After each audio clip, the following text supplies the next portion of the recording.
로마서 7장 말씀을 보면 바울의 당황스러운 고백을 보게 됩니다. 뭐라고 고백합니까? 나는 내가 원하는 선을 행하지 않고 원하지 않는 악을 행한다라는 거예요. 그것이 바울이 얼마나 괴로웠는지 그가 한탄하며 고백합니다. 오라, 나는 공고한 사람이로다. 이 사망의 몸에서 누가 나를 건져낼 수 있을까라고 해요. 너무나 괴로웠던 것이죠. 여러분, 이 바울의 고백을 보면서 당황스러운 마음을 갖게 되지 않습니까? 아니, 그 위대한 사도 바울이 했던 고백이라고 이게 정말 그렇다고? 이런 마음이 들 정도로 우리 마음이 당황스러워집니다. 그리고 이런 질문을 갖게 됩니다. 그렇다면 우리가 예수 믿고 구원받는다라는 것이 도대체 뭐야? 십자가의 복음은 능력이 있다며? 십자가의 복음이 능력이 있는데 바울도 그렇고 우리도 그렇고 우리는 왜 이렇게 나약하기만 한 거야? 정말 예수 믿고 구원받는다는 거 그거 아무것도 아닌 거 아니야? 이런 질문이 들 정도입니다. 여러분, 복음은 능력이 있습니다. 십자가의 복음은 놀라운 능력이 있습니다. 전적으로 타락한 죄인을 의인 되게 합니다. 또 하나님의 자녀 되게 합니다. 그뿐만 아니라 죽은 영이 살아나게 만듭니다. 하나님과 단절된 관계가 회복이 되게 만들고 하나님과 접속되고 소통하게 만들고 하나님을 아빠 아버지라 부르는 자녀가 되게 하고 그리고 오늘 세상 떠나도 천국에서 눈 뜰 수 있게 하는 것이 십자가의 복음이다라는 거예요. 하지만 문제는 우리에게 아직 육신이 남아 있습니다. 여러분, 오늘 우리가 읽은 12절에 이런 말씀이 있죠. 형제들아, 우리가 빚진 자로 돼 육신에게 져서 육신대로 살 것이 아니니라 라고 했습니다. 이 말씀 중에 육신이라는 것이 무엇입니까? 원문을 보면 사르크스라는 단어인데 몸, 육체를 뜻하는 단어입니다. 그런데 이 사르크스는 단지 우리의 몸, 육체만을 의미하는 것이 아니라 우리 속에 있는 죄의 본성, 죄를 짓기를 원하는 그 성향, 죄를 지으려는 그 성품을 가리키는 단어이기도 합니다. 그래서 영어 성경인 NIV 성경에는 Simple Nature라고 번역했습니다. 죄로 가득한 본성, 죄로 가득한 인간성, 이게 이 사르크스입니다. 여러분, 우리 속에 이 죄의 본성이 있어요. 예수 믿고 구원받았지만 우리 속에 아직 죄의 본성이 있습니다. 그래서 죄의 본성이 원하는 일을 하고 죄의 본성을 따라서 살아가게 되는 거예요. 20세기의 아주 최고의 신학자라고 알려진 오스카 쿨만이라는 사람이 있는데 그는 그것을 이미와 아직의 긴장으로 설명을 합니다. 우리는 이미 예수를 믿고 구원받았습니다. 죄와 죽음의 법에서 해방되었습니다. 여러분, 죄와 죽음의 법에서 해방되었다는 것이 뭡니까? 죄의 노예, 죽음의 노예로 사는 거예요. 여러분, 전적으로 타락한 사람은 아예 죄의 노예로 삽니다. 이제 죄가 이끄는 대로 살아요. 거기서 못 벗어납니다. 거기에 아무 저항도 못합니다. 그것이 죄와 죽음의 법에 매여있는 사람들의 모습이죠. 그런데 거기서 해방되었습니다. 그리고 신분적인 구원을 얻게 되었습니다. 죄인이 아니라 의인이 되었다는 거예요. 그래서 누구도 우리를 정죄할 수 없습니다. 우리에게 누구도 죄인이란 낙인을 찍을 수가 없습니다. 하지만 우리는 아직 완전한 하나님의 나라에 들어가지 못한 사람들입니다. 여전히 타락한 세상 속에서 연약한 육체를 입고 살아가고 있어요.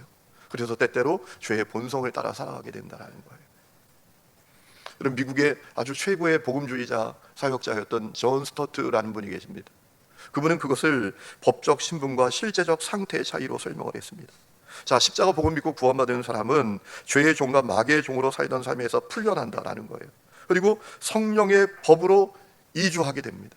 성령의 법으로 이주하게 된다는 건 뭐예요? 성령님이 내 안에 오셔서 그 성령님의 감동을 따라 성령님의 이끄심을 따라 사는 사람이 되었다라는 거예요. 법적으로 신분적으로 의로운 자가 되었다라는 겁니다. 그런데 문제는 수십 년간, 아니 평생 죄의 노예로 살던 죄의 습관, 그 육신이 우리에게 아직 남아있다라는 거예요. 죄의 본성을 따라서 살아가는 그 성품과 성향이 우리에게 남아있다라는 것입니다. 그래서 자기도 모르게 죄의 본성을 따라가는 모습이 우리에게 있다라는 것이죠. 종교개혁을 일으킨 마르틴 루터라는 분은 이것을 신자의 실존이 의인이면서 동시에 죄인이다라는 것으로 설명을 해요. 여러분, 마르틴 루터는 그렇게 말합니다. 십자가 복음 믿고 구원받은 사람은 예수님의 의를 잊게 된다. 그래서 죄인이 아니라 의인이다. 이제 의롭게 되어진 사람이 되었다라고 이야기합니다. 때때로 죄에 쓰러지고 넘어지기도 합니다. 그런데 결코 정죄함을 받지 않아요. 죄인이란 낙인을 찍힘 받지 않습니다. 그리고 우리가 때때로 넘어지고 쓰러져도 주님께서 우리를 버리시지 않습니다. 포기하지 않습니다. 우리가 그 은혜를 받는단 말입니다. 하지만 우리에게 죄의 본성이 여전히 남아있다. 그래서 죄의 본성을 따라 때때로 살아갈 때가 있다는 것입니다. 여러분, 공통되게 이 사람들이 하는 얘기가 뭡니까? 우리에게 죄의 본성이 남아있다. 우리에게 이 죄의 성품과 성향이 아직도 남아있다는 거예요. 여러분, 사실 이것만 생각하면 우리는 참 절망하게 됩니다. 아, 그럼 나는 안 된다는 말인가? 여전히 나에게 죄의 성품과 성향이 남아있어서 나는 그냥 죄에 쓰러지고 넘어지고 살아갈 수밖에 없는 사람이란 말인가? 여러분, 이런 어떤 절망감이 우리에게 찾아올 수 있어요. 아, 나는 뭘 해도 안 되는 사람이야? 그렇다면 여러분, 절대로 그렇지 않습니다. 그래서 하나님께서 우리에게 성령을 보내주신 거예요. 그렇기 때문에 성령을 보내주신 거예요. 우리가 성령의 능력으로, 성령의 인도하심을 따라서 죄를 이기고 죄의 본성을 이기고 살 수 있도록 우리에게 성령을 보내주셨다라는 겁니다. 여러분, 오늘 말씀을 보면 바울이 그 사실을 분명히 증언하고 있어요. 여러분, 로마서 8장 12절, 오늘 우리가 읽은 말씀 보면, 자, 12절 말씀 보세요. 그러므로 형제들아, 우리가 빚진 자로 돼 육신에게 져서 육신대로 살 것이 아니니라 라고 했습니다. 이 말씀은 어떤 의미입니까? 한번 이렇게 생각해 보세요. 여러분, 사람이 누군가에게 빚을 지잖아요. 그러면 그에게 계속 끌려다닙니다. 우리가 가끔 영화를 보면 사채업자에게 빚을 지은 사람은요, 사채업자가 오라 하면 가야 되고 가라 하면 가야 됩니다. 누군가에게 빚을 지면 그에게 질질 끌려다녀야 됩니다. 마찬가지입니다. 여러분, 만일 우리가 육신, 죄의 본성에게 빚을 지은 사람이라면 죄의 본성에 끌려다녀야 됩니다. 그런데 여러분, 우리는 죄의 본성에 빚을 지은 사람이 아닙니다. 죄의 본성이 우리에게 사실 빚진 거예요. 왜? 우리가 죄 가운데 참 많이 살았잖아요. 죄의 본성이 이끄는 대로 정말 많이 살았잖아요. 우리가 죄의 본성에게 빚을 진 것이 아니라 죄의 본성이 우리에게 빚을 진 거죠. 빚지기로 따지면. 여러분, 우리는 죄의 본성에 빚을 지는 사람들이 아니라 예수 십자가 복음에 빚을 지는 사람들인 것을 믿으시기 바랍니다. 전적으로 타락한 나를 구원하기 위해서 하나님의 아들이 성육신 하셨습니다. 십자가에 매달려 피 흘려 죽으셨습니다. 내 죄값 치르기 위해서.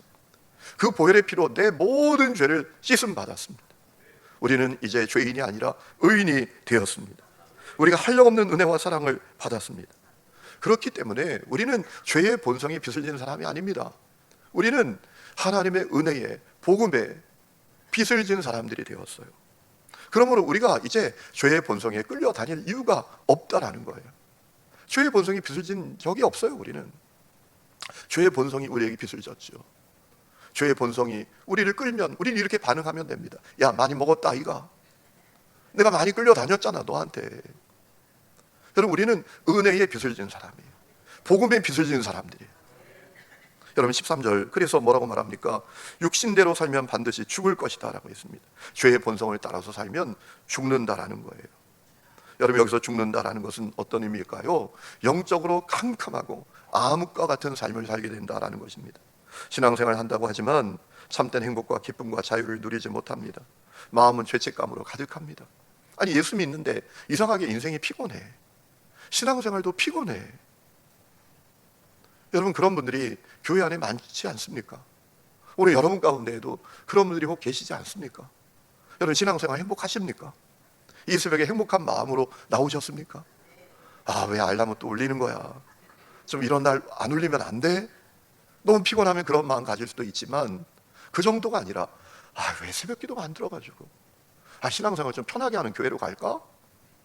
뭐 이런 마음이 드는 분들이 여러분 가운데 한 분도 없는 줄로 믿습니다. 여러분, 그런데 죄의 본성에 끌려다니면 신앙생활이 너무너무 피곤한 사람들이 있어요. 교회 봉사하는 것도 피곤해요. 기쁨으로 하지 못해요. 나를 믿는 자는 그 배에서 생수의 강이 흘러난다 라는 주님의 말씀이 어떤 말씀인지 손톱만큼도 이해가 안 갑니다. 도대체 무슨 생수의 강이 흘러나와? 이런 마음으로 살게 된다는 것입니다. 여러분, 십자가봉으로 구원받은 성도는 육신에 끌려다니는 사람들이 아닙니다. 죄의 본성에 끌려다니는 사람이 아닙니다. 성령님께 끌려다니는 사람입니다. 오늘 그 은혜가 우리 가운데 일어날 수 있기를 축원합니다. 여러분, 성령께 끌려다니면 몸의 행실을 죽이게 됩니다. 죄의 본성에 끌려다니는 삶이 사라지는 역사가 일어납니다. 영적으로 충만합니다. 영적인 생명력으로 충만합니다. 예수 믿는 것이 기쁩니다. 기도의 자리에 오는 것이 기쁩니다. 행복합니다. 여러분, 로마서 8장 13절, 너희가 육신대로 살면 반드시 죽을 것이로되, 그 다음에 중요한 말씀이 나오죠. 영으로서 몸의 행실을 죽이면 살 것이다 라고 했습니다. 영으로서 몸의 행실을 죽인다라는 게 뭡니까? 성령을 따라 살면서 몸의 행실의 죽음이 일어나면 우리에게 생명력으로 충만한 믿음의 길이 열려지게 된다는 거예요. 내 심령이 죽은 심령이 아니라 살아난 심령이 된다는 거예요. 주목할 것이 있습니다. 여러분, 몸의 행실을 죽이는 것, 죄의 본성을 따라 행하는 일을 죽이는 것은 내가 하는 게 아닙니다. 내 속에 오신 성령님이 하시는 거예요. 주체가 내가 아닙니다. 자, 다시 보세요. 13절 끝에 영으로서 성령님이 하시는 거예요. 성령님이. 내가 하는 게 아닙니다. 성령님이 행하시는 일입니다. 여러분, 잘 생각하셔야 합니다. 내 힘과 내 노력과 내 의지와 내 결단으로 절대로 몸의 행실을 죽이지 못합니다. 내 힘으로 내 노력으로 죄의 본성을 이길 수 있습니까? 절대로 안 됩니다. 여러분, 골로새 3장 15절 말씀을 보면 이 몸의 행실이 어떤 것인지 우리에게 소개되어 있지 않습니까? 죄의 본성을 따라 행하는 일들이 어떤 것이냐, 구체적으로 로마서 8장 3장 15절 이렇게 말합니다. 땅에 있는 지체를 죽이라. 곧 음란과 부정, 더러움과 사욕과 악한 정욕과 탐심이라 라고 했습니다. 여러분, 내 힘과 내 노력으로 음란한 마음을 이길 수 있습니까? 안 됩니다. 제가 말씀드렸잖아요. 유기성 목사님하고 2달에 한 번씩 목회자들이 기도 모임할 때, 아니 목사님 한 분이 기도 제목을 나누는데요, 다 이 앞에 나와서 다 앉아 있는데 얘기하는 거예요. 내 속에 있는 음란한 마음이 주체할 수 없다고, 어디 가서 확 풀어버렸으면 좋겠다는 마음이 든다고, 자기를 위해서 기도해달라고. 여러분, 우리 속에 있는 이 음란한 욕망이 있잖아요. 또 온갖 정욕이 있지 않습니까? 그것을 우리의 결심으로 이길 수 있습니까? 노력으로 이길 수 있습니까? 안 되는데 그러면서 계속 거기로 가잖아요. 갈라디아서 5장 19절에도 그 목록들이 소개되고 있습니다. 육체의 이름 분명하니 곧 음행과 더러움과 후색과 우상숭배와 조슬과 원수 맺는 것과 분쟁과 시기와 분냉과 당짓는 것과 분열함과 이단과 투기와 술 취함과 방탕함이라 라고 했습니다. 여러분, 우리의 노력으로 시기하고 미워하는 거 이길 수 있습니까? 우리의 노력으로, 결단으로 이런 죄들을 이길 수 있습니까? 불가능합니다. 안 됩니다. 그래서 우리는 늘 절망합니다. 여러분, 내가 하는 것이 아니라 성령님이 행하시는 것이라 해야 돼요. 성령님이 역사하셔야 돼요. 성령님이 역사하시는 것입니다. 내가 하는 게 아니에요. 그렇기 때문에 우리가 성령 충만을 받아야 하는 것입니다. 그래서 성령 충만 받아야 한다는 거예요. 성령 충만 받는다는 게 뭐예요? 여러분, 제가 여러분에게 분명히 말씀드렸죠. 성령 충만 받는다는 게 뭡니까? 이거 잘 생각하셔야 돼요. 내가 성령의 지배 가운데 들어가게 되는 거예요. 성령께서 나를 완전히 장악하게 되시는 거란 말이에요. 성령께서 나를 사로잡게 되는 것을 의미하는 거예요. 그러면 성령님이 이끄시는 대로 가지 않겠습니까? 성령님이 원하시는 일을 행하며 살지 않겠습니까? 그래서 성령 충만해야 하는 것이지요. 여러분, 죄의 본성을 이기는 것이 내가 하면요, 힘들고 억지스러운 것이 돼요. 마지못해 하는 것이 됩니다. 여러분, 마지못해 하는 것은 얼마나 참 안타깝습니까? 답답합니까? 여러분, 공부하지 않으려고 하는 애들 보신 적 있죠? 책상에 앉아있기는 해요. 근데 얘가 공부할 마음이 없어요. 그래서 여러분, 그런 아이들의 특징이 있잖아요. 갑자기 책 정리하다가, 필통 정리하다가, 뭐 책상 정리하다가, 막 그냥 기지개를 하다가, 몸을 비틀다가, 여러분 다 보이잖아요. 부모는 저 자식이 그냥 할 마음이 없어서 앉아있긴 하는데 억지로 앉아있는 거야. 여러분, 밥을 먹는데 밥 먹을 마음이 없는 애들이 있어요. 억지로 먹는 애들이 있잖아요. 여러분, 그런 애들 보신 적이 있으시죠? 예, 감사해요. 몇 분은 그렇게도 끄덕끄덕거리죠. 안 먹으려고 막 빌어요. 부모가, 야, 좀 제발 먹어라. 얼마나 답답합니까? 학교에 가기 싫은데 가는 애들 여러분 뒷모습 보신 적 있어요? 그런 애들은 이제 똑바로 안 가고 지그재그로 간다고. 지그재그로 갑니다. 얼마나 답답해요. 여러분, 성령 충만하지 않으면 신앙생활을 그렇게 한다니까요. 억지로 하는 거예요. 마지못해 하는 거예요. 그리고 뒷구멍으로 은밀한 죄를 지으면서 살아요. 얼마나 안타까워요. 성령으로서 몸의 행실이 죽여지는 거예요. 성령 충만하면 죄의 본성을 따르는 삶이 자연스럽게 사라져요. 어느 날부터 죄가 미워져요. 어느 날부터 죄가 싫어지는 거예요. 여러분, 그것이 성령 충만함의 역사인 것을 믿으시기 바랍니다. 여러분, 그런 얘기가 있잖아요. 어떤 사람이 예수를 믿었어요. 야, 이 아이가 성격이 보통이 아니야. 얼마나 혈기가 많고 화가 많고 공격적이고, 그런데 이 친구가 예수 믿고 완전히 바뀌었대요. 친구들이 진짜 바뀌었는지 실험해 보려고 어느 날 그 친구 팔을 비틀었대잖아요. 세 명이서 두 사람은 붙들고 한 사람은 뒤에서 팔을 비틀었어요. 팔을 꺾었어요. 그랬더니 옛날 같으면 안 나, 막 이럴 텐데 아파 그러더래요. 그래서 야, 이건 쇼하는 걸 수도 있어, 진짜인지 확인해 봐야 돼. 더 꺾었더니 아파 그러면 끊어줘 그러더래요. 아니야 더 실험해 봐야 돼 해서 더 확 꺾었더니 갑자기 뚝 하고 부러졌대요. 그랬더니 그 친구가 그렇게 얘기했다는 거 아닙니까? 겉봐 부러졌잖아 그러더래요. 여러분, 뭐 만들어낸 얘기겠죠. 그런데 몸의 행실을 죽이는 것은 내가 하는 것이 아니라 성령님 행하시는 것이다. 성령님 행하시면 몸의 행실을 죽이는 것이 자연스러워진다라는 거예요. 여러분, 우리 속에 죄의 본성이 다 남아 있어요.